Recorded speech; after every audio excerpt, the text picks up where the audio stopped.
There's some more explosions. This woman right there just ran away. She kept hitting her fucking car into the fire truck, which I didn't understand why.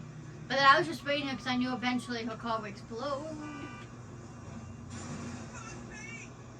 Really, now this fire truck's gonna mess everything fucking up. Come on, explode.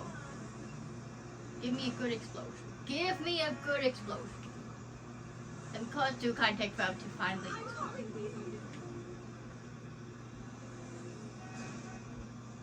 Come on.